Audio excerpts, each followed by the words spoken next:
Olá, tudo bom? Hoje eu vou falar para você sobre como aumentar o ferro no seu organismo de forma rápida e segura.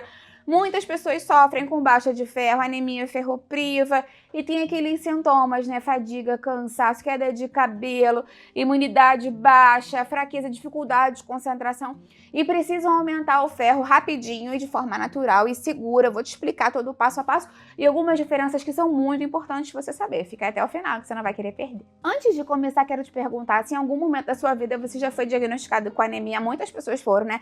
Inclusive muitas mulheres, até mesmo por conta da perda de sangue mensal que as mulheres têm durante a menstruação, muitas crianças em fase de desenvolvimento, ou pessoas que têm algum tipo de deficiência de absorção, ou tiveram alguma cirurgia, passaram por alguma perda de sangue excessiva, podem ter essa anemia ferropriva, que é o que eu vou falar desse vídeo aqui especificamente, e podem precisar recuperar os estoques de ferro rapidamente. Você já mediu quanto deu o mais baixo do seu ferro? O que você faz para tentar reverter isso? Eu vou adorar ver o seu comentário.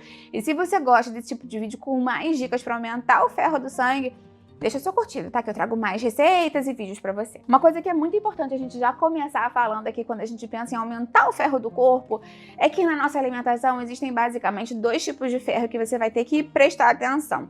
Um deles é o ferro M, que é o ferro ligado à hemoglobina. Você sabe, né, que o ferro ele é carreado através da hemoglobina, ele ajuda na formação das hemácias, da hemoglobina, e faz com que eles, justamente, ela consiga carregar o oxigênio para os nossos tecidos-alvo, nutrientes e tudo mais. Então, existe esse ferro que está ligado à nossa proteína, a hemoglobina. Então, se ele está ligado a uma proteína e ele está no sangue, ele tem que vir de fontes animais. Lembra sempre disso.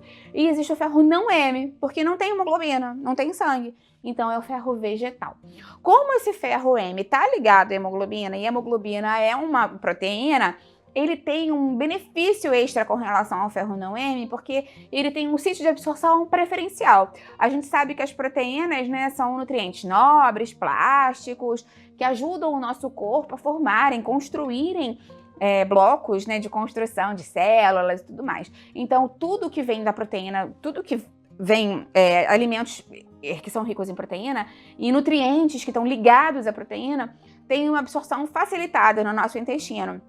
Então, eles têm um princípio de absorção mais nobre. É diferente de alimentos, nutrientes, minerais que não estão ligados à proteína, que competem lá entre si.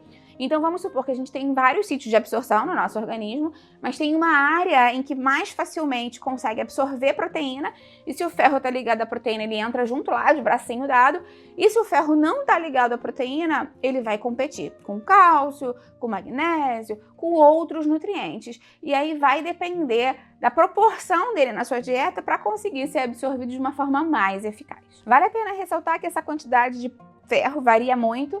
Normalmente o ferro M, desculpa, que está presente em alimentos de origem animal, tem uma maior quantidade, muito maior quando comparado ao ferro não M, o ferro vegetal.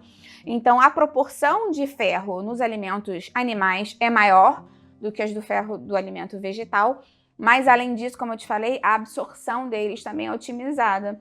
Então, por isso que muitas pessoas que são vegetarianas estritas ou que são veganas têm anemia. Porque como já consomem alimentos com menos ferro e a absorção desse ferro é pior, o risco de você desenvolver anemia ferropriva é maior. Então, são pessoas que não vão ter que passar a comer carne se não comem, mas vão ter que ter algumas dicas especiais para aumentar a absorção desse ferro. É importante ressaltar que muitas pessoas pensam na carne e pensam só na carne vermelha. Então, o ferro vai estar presente em qualquer alimento que tenha sangue. Peixe, frango, outros tipos de, enfim, alimentos, animais que você consuma. Tem gente que come coelho, tem gente que come fazão, come uns animais diferentes aí. Todos os animais que têm sangue, né, todos os animais vão ter o ferro M. Inclusive o ovo, tá? Esse é um ponto importante, porque o ovo não tem sangue, mas é animal. Então esse é um ponto interessante também da gente falar nesse sentido. E com relação ao ferro não M, existem alimentos que têm mais ferro do que outros, né? A gente sabe que os alimentos vegetais têm composições muito diferentes, todos eles são muito nutritivos, mas existem alimentos vegetais que vão ter mais ferro proporcionalmente do que outros alimentos. Então, espinafre, brócolis, couve e os feijões, de uma maneira geral, são mais ricos em ferro. As frutas secas também, por serem mais concentradas, têm uma maior proporção de ferro do que as frutas frescas, os grãos integrais, o tofu mesmo, os produtos de soja, sementes, nozes, oleaginosas de uma maneira mais ampla podem ter ferro em maiores ou menores proporções.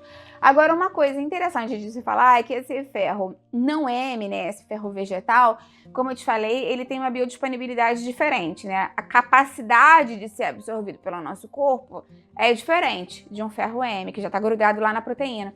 Então, uma coisa que favorece muito a dissolução dele no conteúdo intestinal e facilita a absorção é a vitamina C. Por isso que a gente fala que sempre que você consome um alimento rico em ferro não M, o ideal é que você consuma junto um alimento cítrico. Um suco de limão, uma limonada, um suco de laranja, esprema um limãozinho por cima da comida para dissolver mais esse ferro não M e facilitar a absorção dele também. Também temos que falar que tem alimentos que inibem a absorção do ferro, né? Como eu te falei, existe muita competição lá no nosso intestino, todo mundo querendo lutar para ser absorvido os nutrientes e alimentos lá. Então, existem alimentos que pioram essa absorção, como é o caso do café e do chá. Então, se você vai consumir mais ferro nas grandes refeições, que normalmente é o que acontece, evita tomar aquele cafezinho depois do almoço, do jantar, ou aquele chazinho, porque, principalmente se for um chá preto, né, um chá com cafeína, porque eles pioram a absorção do ferro.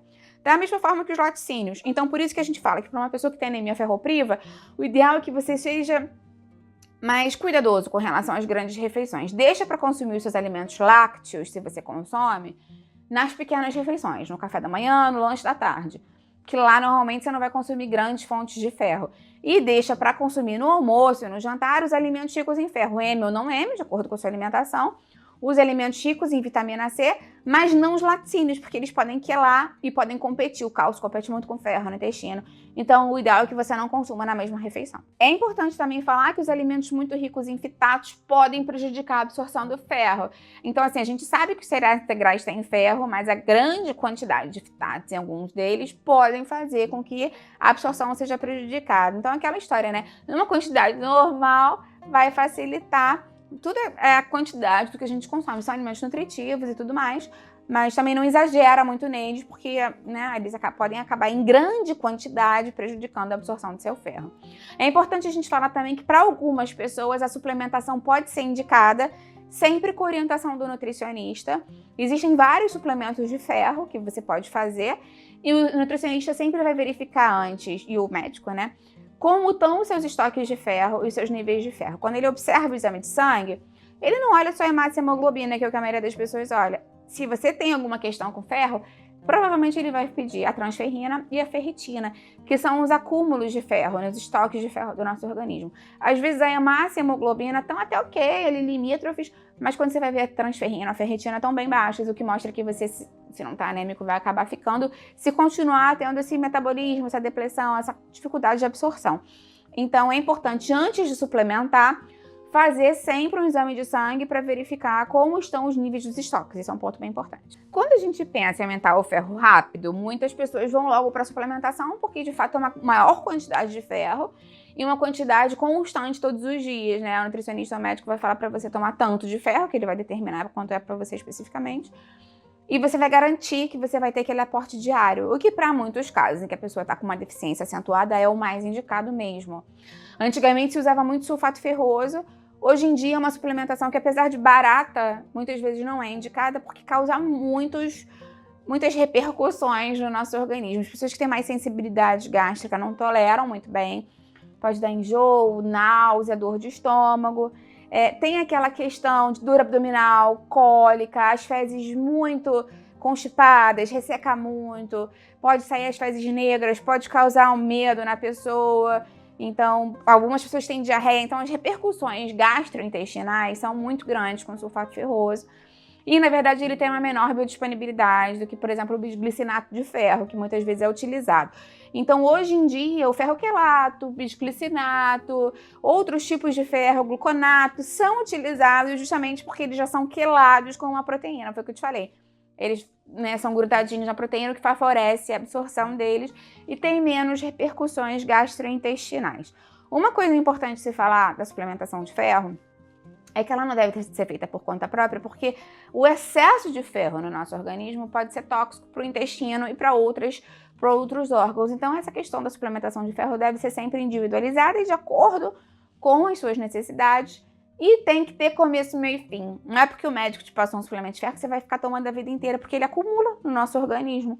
Esse é outro ponto bem importante pra gente falar também. É importante também, quando você for falar com o seu médico sobre a suplementação de ferro, lembrar se naquele horário em que ele indicou a suplementação, você toma algum remédio, tá? Porque às vezes pode ter uma dificuldade na absorção. Você já viu que o ferro é muito delicado com essa questão de absorção, e se ele está sendo, né, priorizado através de um tipo específico dele de absorção, talvez diminua a absorção de algum remédio, outro suplemento que você tome. Então, isso é importante também para ele indicar qual é o melhor horário do dia para você consumir. Você já fez alguma suplementação de ferro? Qual foi o ferro que você utilizou? Qual foi indicado para você? E você sentiu algum efeito gastrointestinal? Conseguiu aumentar os níveis de ferro rapidamente? Escreve para mim aqui embaixo nos comentários. Lembra que eu tenho muitos vídeos falando mais sobre ferro, sobre anemia. Tenho também falando sobre a B12, que dá outro tipo de anemia, que é a megaloblástica. Então tem uma playlist falando sobre anemia. Vou deixar ela aqui embaixo para você, na descrição. Se você gosta desse tema e quer mais dicas, receitas e assuntos para anemia, dá curtida no vídeo e escreve para mim o que você gostaria que eu falasse, tá? Que eu venho e faço o vídeo aqui para você. Aproveita também, se você conhece alguém que sofre com esse problema, que acha que vai se beneficiar dessa informação, compartilha esse vídeo. Vamos juntos ampliar essa corrente do bem, que é isso que eu quero aqui com o canal. Até a próxima. Tchau, tchau.